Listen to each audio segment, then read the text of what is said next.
Hari ini kita akan bersama-sama belajar tentang kebenaran firman Tuhan. Saya beri judul pagi hari ini tentang kasih.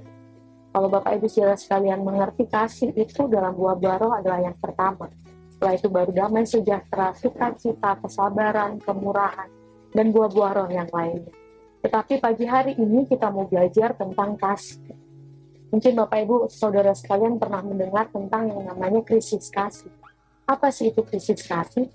Di mana saat kita merasa kosong, seperti ada yang meninggalkan, ada satu pribadi yang tidak ada dalam hati kita. Tapi pagi hari ini kita akan belajar bagaimana tentang kasih itu, agar kita bisa bagaimana caranya untuk tidak pernah merasakan krisis kasih itu. Kita akan buka Bible kita terlebih dahulu di dalam Markus 12. Mari kita buka Bible kita, Markus 12 ayat yang ke-30 sampai ayat yang ke-31. Markus 12 ayat 30 sampai ayat yang ke-31 saya akan bacakan bagi Bapak Ibu saudara sekalian. Kasihilah Tuhan Elohimmu dengan segenap hatimu, dan dengan segenap jiwamu, dan dengan segenap akal budimu, dan dengan segenap kekuatanmu. Inilah perintah yang terutama. Ayat yang ke-31 berkata, dan perintah yang kedua, yang sama dengan itu, kasihilah sesamamu seperti dirimu sendiri. Tidak ada perintah lain yang lebih besar daripada ini. Di ayat yang ke-30 tadi berkata, kasihilah Tuhan Elohimmu dengan segenap hati, berarti sepenuh hatimu, dengan segenap jiwa, seluruh jiwa kita, dengan akal budi kita, dengan pengetahuan dan hikmat kita, dan dengan segenap kekuatan kita. Seluruhnya, kehidupan kita serahkan untuk semuanya mengasihi Tuhan Yesus Kristus. Seperti kita lihat dalam 1 Korintus, pasal yang pertama ayat 4-8 mengatakan kasih. Kasih itu sabar. Kasih itu murah hati. Dia tidak akan sombong dan tidak akan iri hati. Mari kita memberikan kasih itu kepada Tuhan Yesus. Kita kembalikan kasih itu juga untuk memuliakan nama Tuhan Yesus. Saat kasih Tuhan Yesus itu ada dalam diri kita pasti menjadi pribadi yang lebih sabar. Kita menjadi pribadi yang murah hati. Kita tidak akan sombong. Atas apapun yang sudah kita capai, semuanya itu hanya untuk kemuliaan nama Tuhan Yesus. Kita menyadari kasih Tuhan Yesus itu cukup untuk kehidupan kita. Bible juga mengajarkan kita untuk mengasihi kepada siapapun juga. Bukan sampai situ saja. Bible juga mengatakan kita harus memberikan kasih juga kepada diri kita sendiri. Kita harus melihat diri kita. Apakah benar kasih Tuhan Yesus itu cukup? Apakah kita sudah menyadari bahwa kasih Tuhan Yesus itu cukup untuk kehidupan kita? Untuk benar-benar menyadari kasih Tuhan Yesus itu terlalu sempurna dan besar dalam kehidupan kita. Baru setelah itu kita bisa share kasih itu kepada orang lain. Kasih Tuhan Yesus mengajarkan kasih yang dengan sepenuh hati, totalitas, dengan tulus hati. Bible mengajarkan kita untuk menjadi orang yang penuh dengan kasih akan apapun, kepada siapapun, dan juga kita harus mengasihi diri kita. Yang perlu kita catat ya, mengasihi diri dengan mengasihani diri sendiri itu sangat berbeda. Kalau mengasihani diri sendiri itu berarti konotasi yang lebih negatif. Itu dalam bentuk yang negatif. Kalau mengasihani diri sendiri itu berarti kita kurang bersyukur. Selalu merasa kurang, tidak pernah cukup. Dan kita juga sering membanding-bandingkan diri kita pada orang lain. Kalau Tuhan Yesus sudah memberikan kita talenta, mari kita olah talenta kita semaksimal mungkin untuk kemuliaan nama Tuhan Yesus. Bukan hanya untuk melihat orang lain dan membandingkan diri dengan orang lain. Jangan pernah mengasihani diri sendiri. Mari kita mengasihi diri kita dan menyadari kalau itu semua cukup bagi kehidupan kita. Mari kita belajar bersyukur atas apa yang sudah Tuhan Yesus berikan dalam kehidupan kita. Mengasihi diri itu berarti kita bisa mengucap syukur atas apapun yang sudah kita capai. Kalau berkat itu berlebih, berarti itu bonus untuk kehidupan kita. Oh, kalau Tuhan Yesus mempercayakan kita lebih, berarti itu adalah bonus untuk kehidupan kita. Seperti kasih Tuhan Yesus itu cukup untuk kehidupan kita. Sampai yang seharusnya hukuman itu kita tanggung, Tuhan Yesus terlebih dahulu dihukum. Itu membuktikan besarnya kasih Tuhan Yesus dalam kehidupan kita. Kita sudah ditebus terlebih dahulu, membuktikan betapa besar kasih Tuhan Yesus dalam kehidupan kita. Karena kita sudah diberikan kasih yang begitu besar, mari kita men-sharingkan, memberikan kasih itu juga untuk orang lain, kepada semua orang, tanpa terkecuali. Mungkin ada orang yang sudah menjahati kehidupan kita, yang sudah menyakiti hati kita, yang sudah mengkhianati kehidupan kita. Kita ditinggalkan saat kita merasa tidak berdaya, saat kita berada di titik nol. Kita ditinggalkan orang-orang yang sebelumnya selalu setia bersama dengan kita. Tetapi Tuhan Yesus mengatakan, kasihilah semua, ampunilah mereka. Saat kita sudah mengasihi, bisa mengasihi, maka kita juga akan bisa mengampuni. Memang susah, tetapi kalau kita mau berjalan bersama dengan Tuhan Yesus, kita menyadari bahwa Tuhan Yesus itu lebih dari cukup, maka kita bisa melewati semuanya, dan Tuhan Yesus saja yang memampukan kita. Lalu saat posisi kita merasakan krisis kasih itu, kuncinya hanya satu, datang di hadirat Tuhan, berserah mengangkat tangan kita. Kita menyerahkan seluruhnya, kita menyerahkan segalanya, yang ketidakmampuan kita ke dalam tangan Tuhan. Biar Tuhan Yesus yang memampukan kita dan memberikan kekuatan pada kita. Ada 3 hal yang saya catat di tempat saat kita menyadari kasih Tuhan Yesus itu cukup. Yang pertama, saat kita menyadari kasih Tuhan Yesus itu cukup di depan kita, kita akan menjadi pribadi yang lebih taat. Taat kepada siapa? Pada semua orang. Dan terlebih, kita taat akan tuntunan Roh Kudus. Kita taat akan firman Tuhan. Kita taat akan Tuhan Yesus. Kasih Tuhan Yesus yang membuat kita taat.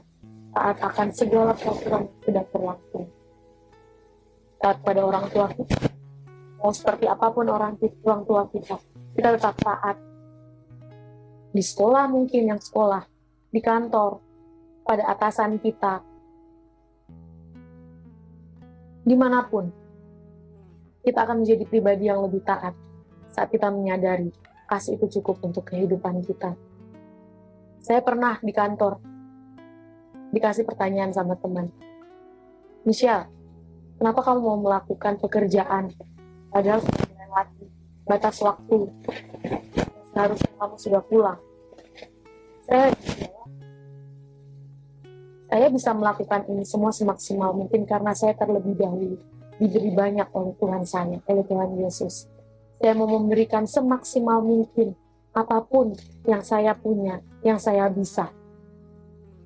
Saya mau taat kepada Tuhan Yesus. Kalau Tuhan Yesus berkata jalan, ya saya jalan. Saat Tuhan Yesus berkata, kamu berhenti, ya saya berhenti. Saya mau taat kepada Tuhan Yesus. Karena saya merasakan kasih Tuhan Yesus itu cukup untuk kehidupan saya. Dengan segala berbagai macam pengalaman yang sudah saya jalani bersama dengan Tuhan Yesus, menyadarkan saya, semua yang saya dapat ini, semua karena Tuhan Yesus. Untuk itu saya mau bagikan kepada semua orang. Cuma-cuma secara gratis kasih Tuhan Yesus itu. Dan saat kita menyadari kasih Tuhan Yesus itu besar dalam kehidupan kita, kita akan menjadi pribadi yang akan tuntunan Tuhan Yesus. Kita lebih peka akan suara Roh Kudus. Akan segala apapun yang sudah Tuhan Yesus perintahkan dalam kehidupan kita. Kalau Tuhan Yesus berkata, jangan ambil uang kantor. Jangan ambil. Kalau Tuhan Yesus berkata, kalau Tuhan berkata, jangan pakai obat-obatan. Jangan pakai narkoba. Jangan pakai. Jangan pernah menyalahkan Tuhan kalau konsekuensi besar itu datang dalam kehidupan kita. Bukan berarti Tuhan Yesus tidak menyertai. Bahkan di saat titik terendah kita, Tuhan Yesus masih mau menyertai kehidupan kita. Tuhan Yesus masih mau taat menyertai kehidupan kita. Tuhan Yesus juga mau membuktikan kasih-Nya yang besar agar kita bisa kembali diatur. Kita lebih berhikmat kembali kepada Tuhan. Menyadari kasih Tuhan Yesus itu besar dalam kehidupan kita, berarti membuat hati kita taat dan lebih peka akan tuntunan Roh Kudus. Yang kedua, saat kita menyadari kasih Tuhan Yesus itu besar dalam kehidupan kita, dan kasih Tuhan Yesus itu cukup dalam kehidupan kita, kita akan menjadi pribadi yang lebih tulus. Hati kita menjadi lebih tulus. Kita tidak akan mengharapkan apapun itu kembali dalam kehidupan kita. Toh kalau seumpama kembali, puji Tuhan. Tapi kalau enggak juga nggak apa-apa. Kasih manusia itu ada batasnya. Kasih manusia itu bisa hilang. Kasih manusia itu bisa tidak akan kembali dalam kehidupan kita. Tetapi yang perlu kita ingat, kasih Tuhan Yesus itu tidak ada batasnya. Kasih Tuhan Yesus itu tulus untuk kita. Kasih Tuhan Yesus itu tidak memandang siapapun kalian, apapun yang sudah kalian perbuat. Kasih Tuhan Yesus tidak memandang dosa apa yang sudah kalian perbuat. Tuhan Yesus tidak fokus dalam dosa kalian. Yang Tuhan Yesus fokuskan adalah perubahan hati kita. Bagaimana kita menjadi pribadi yang lebih baik lagi. Bagaimana kita menjadi pribadi yang lebih rendah hati lagi dan lebih tulus dalam menjalani kehidupan ini. Kita menjadi pribadi yang tulus, berarti kita tidak perhitungan. Kita tidak akan iri seperti yang sudah saya sampaikan tadi. Kasih itu sabar. Kasih itu murah hati. Kasih itu tidak akan pernah iri dengan apapun yang sudah orang lain dapatkan. Kita bersyukur malah. Apapun yang sudah kita dapatkan, itu semua sesuai dengan kapasitas kita. Lebih tulus berarti kita mau melakukan tugas dan tanggung jawab dengan maksimal, sebisa yang kita lakukan. Sehingga tidak akan ada kesempatan iblis untuk mempengaruhi kehidupan kita dan membuat hidup kita selalu berkekurangan. Padahal hari ini kita sudah makan sehari 3 kali, tapi masih ada aja yang kurang. Saya belum ini, saya belum itu. Oh iya, sehari ini saya belum ngopi. Biasanya orang-orang kantoran kan seperti itu. Oh iya, setelah makan siang saya mau kopi. Tapi kalau toh tidak ada uang untuk minum kopi, ya udah tidak usah, nggak apa-apa. Minum air putih lebih sehat. Saat kita menjadi pribadi yang tulus, kita akan merasa cukup. Kalau kita bisa bernafas, itu cukup. Kalau kita bisa buka mata, itu cukup. Kalau kita bisa menghirup udara segar, itu cukup. Kalau kita bisa bekerja, banyak orang-orang di luar sana yang masih mencari pekerjaan. Kalau kita bisa bekerja, mari kita bekerja dengan semaksimal mungkin. Bukan untuk bos atau untuk siapa, tapi untuk kemuliaan nama Tuhan Yesus. Kalau sampai memang reward, achievement itu ada untuk kita, berarti itu semua bonus dari Tuhan Yesus.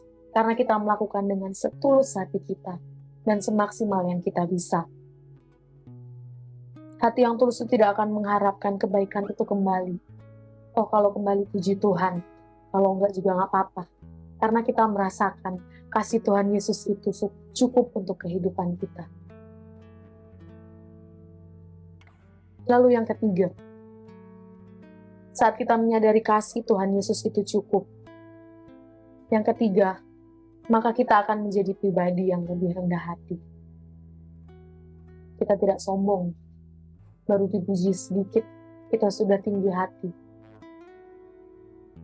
Tinggi hati itu bisa berdampak akan apapun juga. Perselingkuhan. Saat kita baru mendapatkan gaji yang lebih besar di kantor yang baru, kita menjadi tinggi hati sehingga melupakan tanggung jawab kita di rumah. Lalu berselingkuh. Lalu kita juga menyombongkan diri. Oh, saya bisa kok. Ini semua terjadi karena saya. Padahal ini semua terjadi. Semua karena berkat Tuhan Yesus. Seharusnya kita menyadari apapun yang kita miliki sekarang. Semua itu berasal daripada Tuhan Yesus. Jangan pernah menganggap diri kita penting di suatu tempat. Kita bisa. Semua karena Tuhan Yesus. Kita mampu, semua itu karena Tuhan Yesus. Kita bisa mendapatkan bonus, itu semua karena Tuhan Yesus. Mari kita menjadi pribadi yang lebih rendah hati lagi. Kalau tidak mendapatkan bonus pun juga tidak apa-apa, karena akan ada berkat yang lebih besar lagi. yang akan kita dapatkan. Bukan tentang me, I and myself. Tetapi semua berkata, hanya untuk Tuhan Yesus. To God be the glory. Hanya untuk Tuhan. Tuhan Yesus dialah kemuliaan dan hormat dan pujian. Mari kita kembalikan semuanya untuk kemuliaan nama Tuhan Yesus. Nggak apa-apa kalau ada orang yang meninggalkan kita. Nggak apa-apa kalau ada orang yang mengkhianati kita. Nggak apa-apa kalau kita tidak mendapatkan apapun yang sudah kita kasih. Tapi kita sudah diberikan terlebih dahulu hal yang lebih besar. Yaitu kita sudah diselamatkan oleh Tuhan Yesus. Kasih Tuhan Yesus membuat diri kita lebih rendah hati. Mari kita belajar dari 3 hal ini. Kita merasakan kasih itu cukup. Tuhan Yesus itu cukup untuk kehidupan kita. Sehingga kita menjadi pribadi yang lebih taat. Taat kepada Tuhan Yesus. Taat kepada Roh Kudus. Lalu juga kita menjadi pribadi yang lebih tulus. Lalu yang ketiga, kita menjadi pribadi yang lebih rendah hati. Sadarilah, kita itu tidak krisis kasih. Tetapi kita sekarang sedang dalam berlimpah kasih. Kasih Tuhan Yesus itu sangat berlimpah. Asalkan kita menyadari dan semuanya itu cukup. Bersyukur atas apa yang sudah kita dapatkan. Itu adalah kunci bagaimana kita bisa merasakan kasih yang lebih besar dan cukup untuk kehidupan kita. Mari Bapak Ibu Saudara sekalian, kita sama-sama belajar. Kasih yang besar itu sudah Tuhan Yesus terlebih dahulu berikan di atas kayu salib untuk kehidupan kita. Jangan lagi kita pernah berkata, hati saya kosong, saya sedang dalam keadaan krisis kasih. Saya sedang tidak ada yang memperdulikan. Sadari itu Bapak Ibu Saudara sekalian. Kasih Tuhan Yesus itu selalu ada untuk kehidupan kita. Kalau orang tua kita meninggalkan kita, Tuhan Yesus tidak pernah meninggalkan kita. Buat Bapak Ibu Saudara sekalian, buat Bapak Ibu yang ditinggalkan oleh anak-anak, nggak apa-apa. Kasih Tuhan Yesus itu besar dalam kehidupan kita. Janji Tuhan Yesus itu mau menyertai kehidupan kita, mau memberkati kehidupan kita, mau mencukupkan segala hal yang kita butuhkan. Itu janji Tuhan Yesus dalam kehidupan kita. Jangan pernah merasa sendiri. Tuhan Yesus selalu menyertai, menolong dan berada terus di sebelah kanan kita. Dan terus ada untuk menyertai kita. Kasih Tuhan Yesus itu yang terus akan menghangatkan kita. Yang akan memberikan damai sejahtera untuk kehidupan kita. Jangan pernah merasakan yang namanya krisis kasih. Karena kasih Tuhan Yesus sangat berlimpah. Asalkan kita mau duduk diam di hadirat Tuhan, mendengar firman Tuhan, terus mau mendekat berdoa kepada Tuhan Yesus, maka kita tidak akan pernah merasakan krisis kasih itu. Amin untuk kebenaran firman Tuhan.